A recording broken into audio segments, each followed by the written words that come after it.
আজি ভাৰতীয় জনতা পাৰ্টিৰ সভাপতি ভৱেশ কলিতা ডাঙৰীয়াৰ সভাপতিত্বত আমাৰ দলৰ সংসদ বিধায়ক, জিলা সভাপতি আৰু জিলাৰ প্ৰভাৰী, সহপ্ৰভাৰী আৰু যুৱ মৰ্চাৰ জিলা সভাপতি, ৰাজ্যিক অফিচ বেয়াৰাৰ আমি সকলোৱে লগ হৈ অহা সপ্তাহটোৰ বিভিন্ন কাৰ্যসূচী সন্দৰ্ভত আমি আলাপ আৰু আলোচনা কৰোঁ।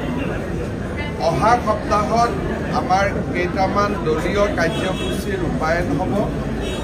অহা 18, 19, 20 আৰু 21 তাৰিখে আমি অসমৰ বিভিন্ন ধৰ্মীয় অনুষ্ঠানত স্বচ্ছ তীৰ্থ উৎসৱ পালন কৰিম।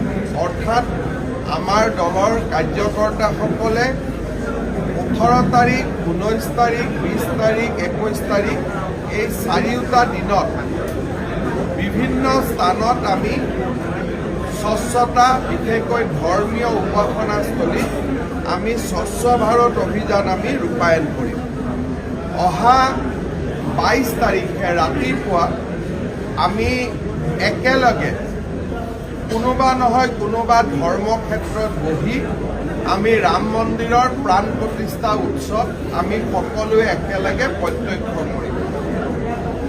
22 তাৰিখে সন্ধিয়া অসমৰ বিভিন্ন নামঘৰত আমি আই মাতৃসকলক একোখনকৈ শৰাই দিম আৰু সেই শৰাইখনৰ জৰিয়তে 22 তাৰিখে যাতে অসমৰ বিভিন্ন নামঘৰ, মঠ মন্দিৰত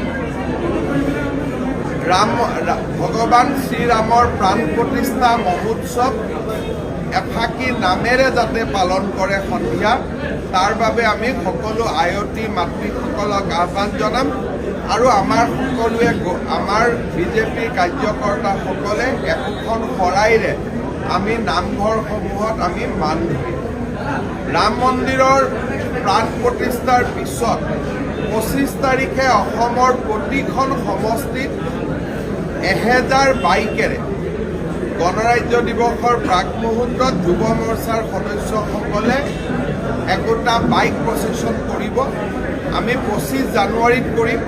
1000খনকৈ বাইক থাকিব আৰু বাইকৰ আৰোহীসকলে হেলমেট পিন্ধিব লাগিব।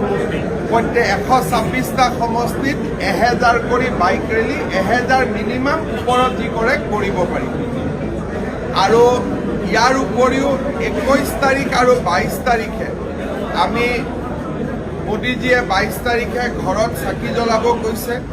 21 আৰু 22 তাৰিখে আমি আমাৰ কাৰ্যকৰ্তা বজাৰ আদিত আমি আলোকসজ্জা কৰাৰ বাবে আমি চেষ্টা কৰিম।